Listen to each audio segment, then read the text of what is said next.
السلام عليكم ورحمة الله وبركاته حبايبي جريد فور، أهلا وسهلا بكم في الترم التاني. إن شاء الله مكملين مع بعض، ومنهج الترم التاني بيتكلم عن حاجة بسيطة جدا خدتوا عنها فكرة في جريد 3، اللي هي الفراكشن. طيب، باختصار تعالوا نفهم يعني إيه فراكشن. فهنبدأ بمثال بسيط خالص على حاجة بتحبوها، وهي البيتزا. فهنا مثال بيقول لي أمل cut a pizza into 8 equal pieces. يعني أمل هتقطع البيتزا لإيه 8 equal pieces، يعني 8 قطع متساوية. she ate one piece، أكلت واحدة منهم. باسم ate 3 pieces، وباسم أكل 3 pieces. what fraction of pizza did each one of them eat؟ عايز يعرف كل واحد أكل كام على شكل fraction. طيب، فإحنا بنقول إن أنا عندي بنوتة اسمها أمل، وولد تاني اسمه باسم. الاتنين أو البيتزا كلها كانت متقسمة لإيت، فأنا بشد خط كده وبكتب تحت إيه إيت وهنا إيت، وبقول إن أمل أكلت 1 يبقى أكتب فوق 1، وباسم أكل 3 يبقى إيه 3. أهو اللي إحنا كتبناه ده كده اسمه فراكشن. اسمه إيه فراكشن. الأولاني مختلف عن التاني علشان الأولاني في مكتوب عليه 1 والتاني مكتوب عليه 3. تمام. طيب، فبنسمي الفراكشن بصفة عامة، أو بيتكون من إيه الفراكشن. الفراكشن بيتكون من 3 حاجات. حاجة اسمها الفراكشن بار اللي هي الشرطة دي، ورقم بيتكتب فوق اسمه النيميريتور، ورقم بيتكتب تحت اسمه دينومينيتور. يبقى أنا عندي الفراكشن بار دي كده اسمها فراكشن، دي اسمها الفراكشن بار، واللي فوق ده اسمه نيميريتور، واللي تحت اسمه دينومينيتور. الرقم اللي تحت ده بنسميه دينومينيتور كده اسمه الفراكشن. طب لو لقينا النيميريتور 1، ساعتها في الحالة دي بنسميه يونت فراكشن. يبقى لما اجي اقول لك ايه هو اليونت فراكشن، هتقول لي هو عبارة عن فراكشن عادي خالص، بس وفي ايه النيميريتور بتاعه بكام ب1. طب والفراكشن اللي هو فيه 3 ده لا، عادي بنسميه فراكشن عادي او كده. تمام. طيب، لو حبينا بقى نعرف ونقول ايه هو الفراكشن، بنقول الفراكشن it is a number that names a part of a whole. تعريف الفراكشن بصفة عامة بيكون عبارة عن ايه part of a whole. زي بالظبط موضوع البيتزا كلها على بعضها كده هي هول. تمام. قسمناها وخدنا منها بارت. فالبارت اللي بكتب البارت فوق وتحت الايه النمبرز بتاع البارتس التانية كلها، فبتسميه كده ايه الفراكشن عبارة عن بارت اوف ا هول. طيب، الدينومينيتور ده الرقم اللي بيتكتب تحت. it is the number below the bar، تحت الايه البار in the fraction. وبالدينومينيتور ده بيقول لك ايه that tells how many equal parts are there. يعني انت قسمت فاكر انت مثال البيتزا لما قسمنا البيتزا ل 8 1 2 3 4 1 2 3 4 5 6 7 8. تمام. اللي احنا التقسيمه بتاعتنا من الاولانيه ده كده الدينومينيتور، يبقى الرقم اللي بيتحط تحت هي التقسيمه الاولانيه، او بنسميها كده الايه النمبر اوف ايكوال بارتس، عدد الايكوال بارتس اللي انت قسمتهم منهم كلهم. النوميريتور اللي هو الرقم اللي فوق the number above the bar، الرقم اللي بيبقى فوق. وده بيوريك tells you، بيقول لك how many equal parts have been counts، خدت من الايكوال بارتس ايه قد ايه. طيب، اليونت فراكشن عبارة عن فراكشن has numerator of ايه 1. اليونت فراكشن ده عبارة عن فراكشن النوميريتور بتاعه ب1، الرقم اللي بيكتب فوق 1 over 3 بقى 1 over 4 وهكذا. طيب، البروبر فراكشن عندنا حاجه اسمها بروبر فراكشن. it is a fraction its numerator is less than its denominator. لما عندنا حاجه اسمها بروبر فراكشن، بيكون الرقم اللي فوق اصغر من الرقم اللي تحت، ده كده بنسميه بروبر فراكشن، اسمه بروبر ايه فراكشن. طيب، لو العكس، لو لقينا الراجل، يبقى انا عندي دلوقتي نوعين من الفراكشن، حاجه اسمها بروبر فراكشن، وحاجه تانية اسمها امبروبر فراكشن. البروبر فراكشن بيكون النيميريتور اصغر من الدينومينيتور، يعني بيكون اللي فوق اصغر من اللي تحت، زي ما اقول لك مثلا 3 اوفر 4 5 اوفر 6. اهم حاجه يكون اللي فوق اصغر من اللي تحت. الامبروبر فراكشن بيكون العكس، بيكون اللي فوق اكبر من اللي تحت، يعني مثلا اقول لك 5 اوفر 3 7 اوفر 4. تمام. فده بنسميه امبروبر فراكشن.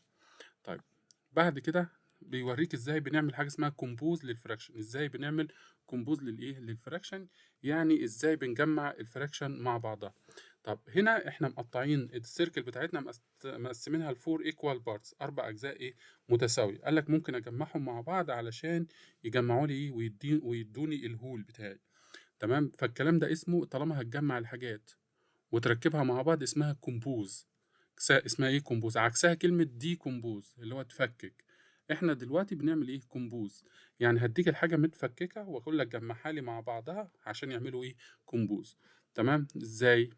او بيقول لك اهو احنا when you put four forces together، لما تحط الفور فورسز دول مع بعض بيعملوا لك ايه 1 هول. يعني بقول لك ايه 1 over 4 او بسميها 1 fourth plus 1 fourth plus 1 fourth بلس 1 فورث. الكلام ده كله هيديني ايه يا مستر؟ هيديني 1 هول، هيديني 1 ايه هول. يبقى انت دلوقتي جمعت الايه الفور بارتس مع بعضهم. تمام. طيب اما اجي اقول لك دول كده ايه دول بنسميهم تو هافز.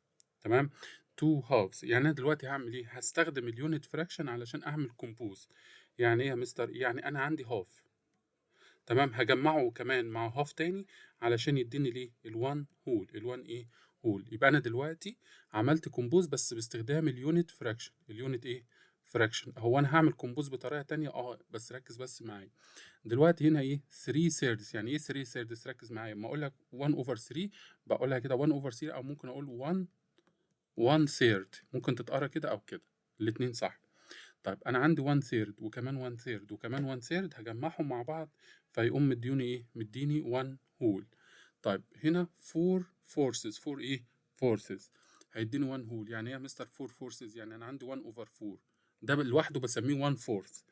هجمع معاه كمان 1 فورث، هجمع معاه كمان 1 فورث، كمان 1 فورث. دلوقتي بقى كام فورث؟ بقوا 4. بقوا 4 فورسز. بقوا 4 ايه فورس. اهو ما اتجمعوا مع بعض ادوني وايه 1 هول. نفس الكلام اللي قلناه هنا من شويه.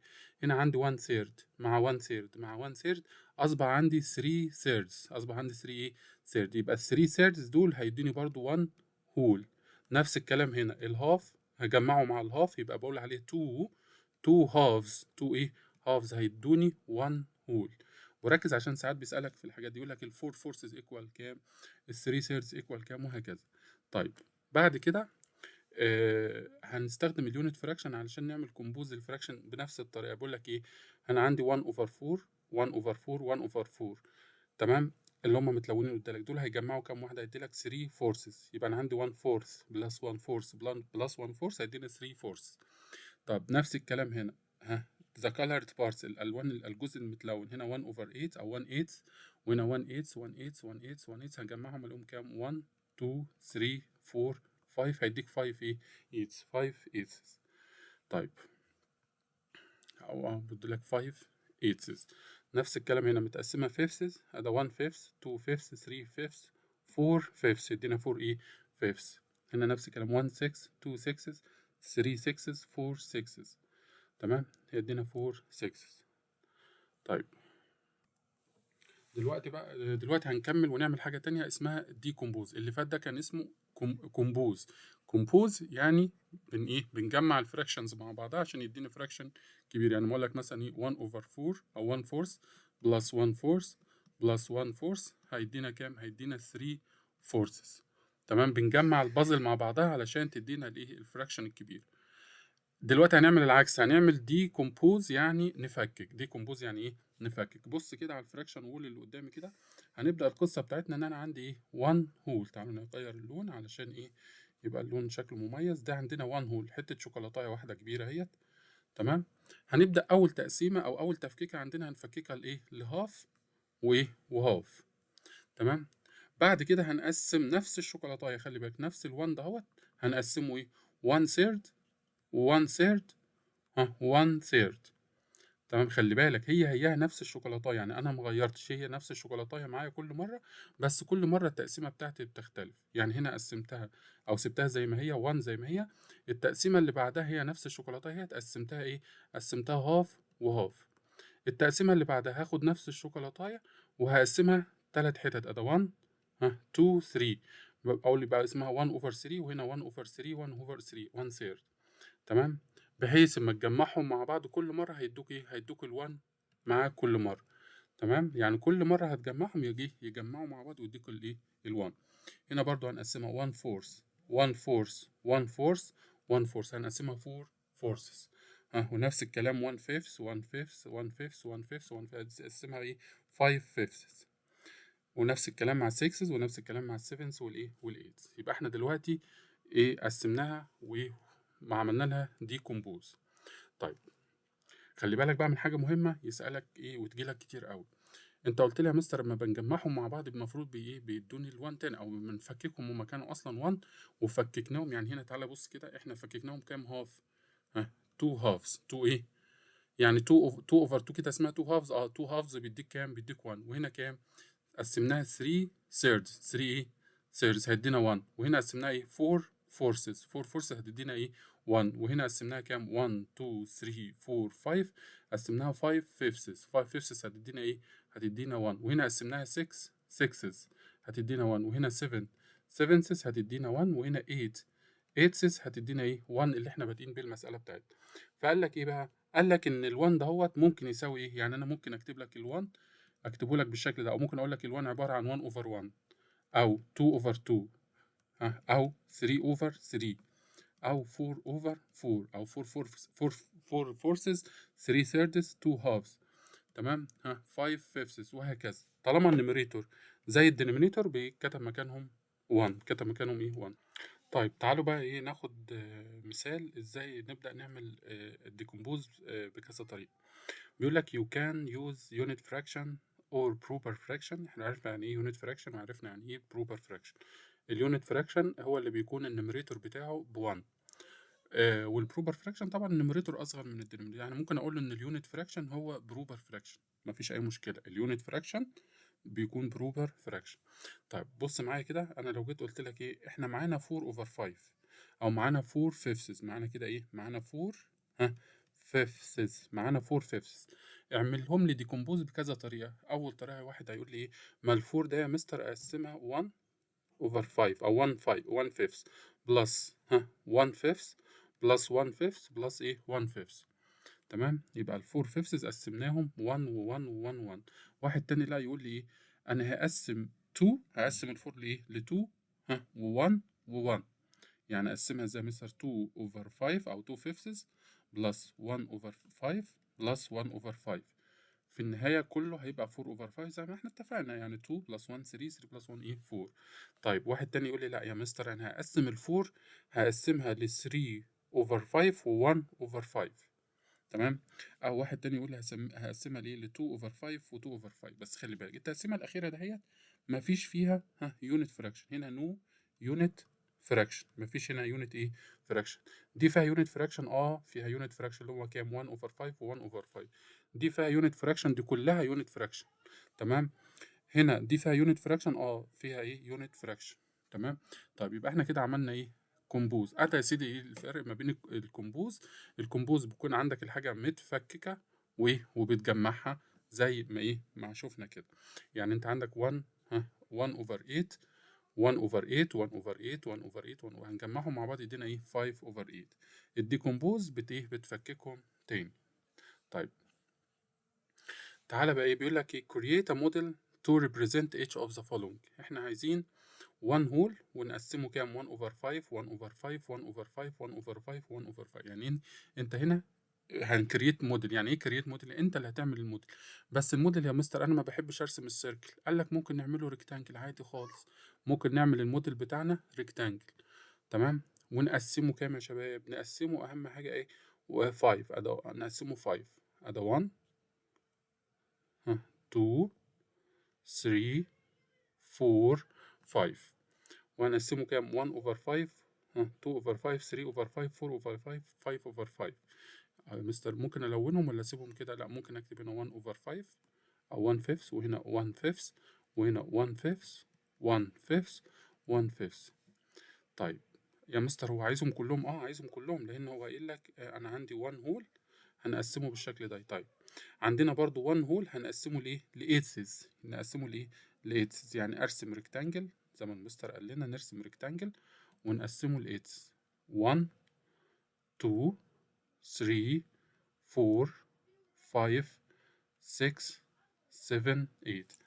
هي التقسيمة بقسمها ازاي يا مستر وانا بقسم؟ لازم يكون القطع قد بعضها، لازم يكونوا equal parts، لازم يكونوا equal parts يعني أجزاء متساوية، ما ينفعش يكون حتة أكبر من التانية. فإحنا بنعملها بالإيد كده إيه، على يعني بنحاول نجيبها صح. فهنا هيبقى 1 over 8 1 over 8 1 over 8 أو 1 8 1 8 1 8 1 8 1 8 1 8. طيب هنا بقى السؤال ده مهم، سؤال حلو، بدأ يشغلك اهوت في الايه، في الحاجات المهمة. بيقول لك اقرا السؤال كويس. what is the fraction that represent the color part؟ يا ترى ايه الفراكشن اللي بيعبر عنه الكالر بارت؟ طيب write an equation، اكتب لي equation using the unit fraction to show this ايه fraction. تعال نكتب ايه هو الفراكشن الاول. عشان تجيب الفراكشن بتقوم عامل زي ما انا اقول لك كده. هو بيقول لك الالوان او الجزء المتلون ده بيعبر عن فراكشن كام؟ لازم أعد كل المربعات اللي عندي، أو لازم أعد الأجزاء كلها متلونة وغير متلونة وأكتبهم تحت. هو الراجل عمل إيه؟ قسم كله وبعد كده لون شوية منه. طب لازم أعد التقسيمة كلها. أدا 1 2 3 4 5 6 7 8 9 10. يبقى هما كلهم كام؟ 10. متقسمين كلهم كام؟ 10. متلون منهم كام جزء؟ 1 2 3 4 5 6 7. يبقى الكالر بارت 7. طيب انا الرقم اللي طلع لي اللي هو 7 اوفر 10 دوت ايه، اعمل له ديكومبوز، اقسمه. ممكن اقسمه، هو قال لي قسمهم ايه باستخدام اليونت فراكشن. يعني اقعد افكك ال 7 دي لكام؟ ل 1 اوفر 10 بلس 1 اوفر 10 بلس 1 اوفر 10. كده كام؟ 1 2 3 بلس 1 اوفر 10 4 بلس 1 اوفر 10 5 بلس 1 اوفر 10 6 بلس 1 اوفر 10 7. ده كده 1 2 3 4 5 6 7. يبقى كده ال 7 اوفر 10 قسمناها وكتبنا لها الايكويشن بتاعتها زي ما اتعلمنا ازاي نكتب ايكويشن. طيب السؤال اللي بعده بيقول لي decompose each of the following fraction into two ways. قسم الفراكشنز اللي قدامك دي بطريقتين ودرو ا موديل، يعني ارسم موديل. طيب هقسمه بطريقتين ازاي يا مستر؟ يعني ايه اقسمه بطريقتين؟ مش دي 4 اوفر 5؟ ممكن تقسمها ايه؟ ال 4 دي ممكن تتقسم 2 اوفر 5 بلس 2 اوفر 5. صح؟ مش الفور ديت عبارة عن 2 بلس 2؟ يعني انت ممكن تقول له كده اهوت ان الفور اوفر 5 عبارة عن 2 اوفر 5 بلس 2 اوفر 5. وممكن تقسم تقسيمها تانية. تعال نقسمها كده اهو. قلنا ان الفور اوفر 5 عبارة عن 1 اوفر 5 بلس 1 اوفر 5 بلس 1 اوفر 5 بلس 1 اوفر 5. تمام. طيب وتقسيمة تالتة ممكن اقول له الفور اوفر 5 عبارة عن 1 اوفر 5 بلس 3 اوفر 5. تمام. وترسم الموديل بتاعها. طيب ال 5 over 8، ال 5 over 8 ممكن اقسمها تقسيمتين. يعني هو بيقول لي ديكومبوز، او ممكن اعملها ديكومبوز بطريقتين. ممكن اقول له ال 5 دي عباره عن ايه؟ عباره عن 1 over 8 بلس 1 over 8 بلس 1 over 8 بلس 1 over 8 بلس 1 over 8. كده كام؟ 1 2 3 4 5. تمام. equal 5 over 8. طيب او ممكن اقسم ال 5 over 8 ازاي يا اولاد؟ ممكن اقول له 1 over 8 بلس 1 over 8. كده كام؟ 2 بلس 6 over 8. سوري معلش، بلس مش 6 over 8 بقى. نقول ايه كده؟ كام؟ 1 2 فاضل لي 3، يبقى 3 over 8. 1 كده 1 مع 1 يبقى 2، 2 مع 3 يبقى 5. يبقى ال 5 over 8 قسمتها بالشكل ده. تمام. يبقى انا بقسم او عملت ديكومبوز بالشكل ده. شوف بقى كذا، عندك كذا طريقة نرسمهم بالشكل ده. طيب السؤال اللي بعده بيقول لك ايه؟ the numerator the numerator of the fraction 5 over 9 is. بيقول لك النيميريتور بتاع الفراكشن، احنا اتفقنا النيميريتور بيكون الرقم اللي فوق يبقى ايه؟ 5. the shaded part equal الشيدد يعني الأجزاء المتلونة. الأجزاء المتلونة equal كام؟ عايز يعرف كام بارت متلون؟ 1 2 3 4 5 6. 1 2 3 4 5 6. يبقى ايه الشيدد بارت 6. تمام. بيقول لك نقط اوفر 7 بيساوي 1. احنا اتفقنا لما يكون الرقم اللي فوق زي الرقم اللي تحت بيبقى 1. 7 اوفر 7 بيكون ايه؟ 1. طب ال 3 اوفر 8 عبارة عن 1 اوفر 8 بلس بلس 2 اوفر 8. طيب بعد كده بيقول لي 1 اوفر 7 بلس 1 اوفر 7 بلس 1 اوفر 7 بلس 1 اوفر 7. نعد يبقى 1 2 3 4. هيبقى 4 اوفر 7. 4 اوفر 7. The number of sixes in one whole. النمبر اوف سكسس في الوان هول هيكون كام؟ احنا اتفقنا لما يجي يقول لك ايه 3 ثيردز بنقول عليها 1 هول، 5 فيفثز بنقول عليها 1 هول، 6 6's بنقول عليها 1 هول، يبقى النمبر بتاع ال 6's في ال 1 هول بكام؟ بنقول 6. يعني ايه يا اولاد؟ يعني لو انت عندك ريكتانجل بالشكل دوت وجينا ده كده 1 هول بيمثل 1 ايه هول، جينا نقسمه 6's يعني هنقسمه 6 حتت، ده 1 2 3 4 5. عندك كام ايه؟ عندك كام 6؟ الحته من واحده من دول بنقول عليها 1 6، بنقول عليها ايه؟ 1 6. اصبح عندك في ال1 هول دلوقتي في كام 6؟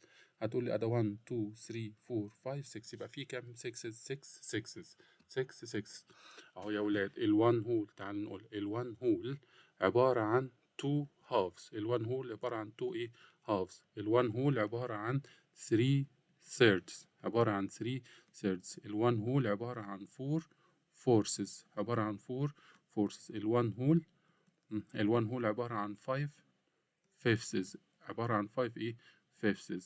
ال1 هول عبارة عن 6 sixths. ال1 هول عبارة عن 7 sevenths، عبارة عن 7 sevenths. ال1 هول عبارة عن 8 eighths، عبارة عن 8 eighths، وهكذا بقى. طيب تعال نحل اللي بعده. بيقول لك ايه؟ write the fraction that represent 1 over 4 plus 1 over 4 plus 1 over 4. draw a model for this fraction.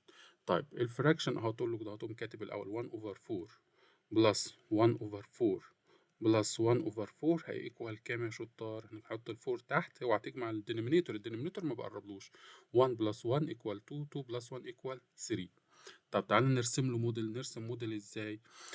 ايه رأيك نرسم سيركل؟ ممكن نرسم سيركل. نعمل نقسمها كام يا شطار؟ نقسمها 4. نقسمها ايه 4. تمام. ونلون منها كام؟ هيقول لي 1 اوفر 4 بلس هنلون منها 3، او نعمل شيدنج، مش نلون يعني نعمل شيد. ده 1 اوفر 4 وده كمان 1 اوفر 4 وده كمان 1 اوفر ايه 4.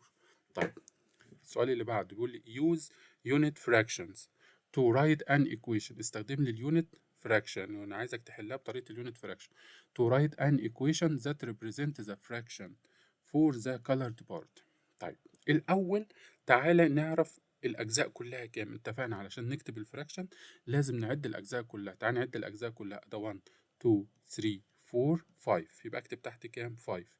متلون منهم كام 4. طيب اكتبها على شكل يونت فراكشن، وقال لي اكتبها على شكل يونت فراكشن، يبقى اقول له ال 4 اوفر 5 عباره عن 1 اوفر 5 بلس 1 اوفر 5 بلس 1 اوفر 5 بلس 1 اوفر 5. تمام. يبقى احنا كده ايه كتبنا الايكويشن باستخدام اليونت فراكشن. طب افرض ما قالكش ما حطلكش كلمه اليونت فراكشن وقال لك اكتب لي الايكويشن وخلاص. ممكن اقول له ال 4 اوفر 5 هتساوي 2 اوفر 5 بلس 2 اوفر 5. بس ليه يا مستر انت اصريت تفككها بالشكل دوت؟ علشان هو قايل لي في المساله باستخدام الايه اليونت فراكشن. write an equation represent the fraction of the color part، او بيقول لي use unit fraction. طيب السؤال اللي بعد بيقول لي write an equation to decompose 3 forces into unit fraction. اكتب لي equation علشان نعمل decompose لل 3 forces بايه بالunit fraction. يبقى 1 over 4 plus 1 over 4 plus 1 over 4. طيب decompose the following fraction into two ways. قسم لي او فكك لي الفراكشن دي بطريقتين. ال 3 over 6 اوعى تقول لي ممكن اعملها 2 plus 1، لا هنا مقسمهم لك 3 حتت. كده كده ال 6 هتتحط زي ما هي تحت، واقسم ال 3 تبقى كام 1 1 1. طيب او بطريقه تانية ممكن اكتب ال 3. ال 3 ازاي يا مستر هعملها رقمين؟ ال 3 هعملها رقمين، ممكن احط هنا 2 ممكن احط هنا 1، او ممكن احط هنا 1 وهنا 2، صح؟ طيب كده نكون خلصنا الليسون من ليسون 1 لليسون 3. ان شاء الله في الفيديو الجاي هنحل مع بعض الاسئله كلها. اتمنى تشتركوا في القناه، ولو في اي اسئله سيبوها لي في التعليقات. وما ننساش نشار الفيديو مع اصحابنا، واشوفكم الفيديو الجاي، والسلام عليكم ورحمه الله وبركاته.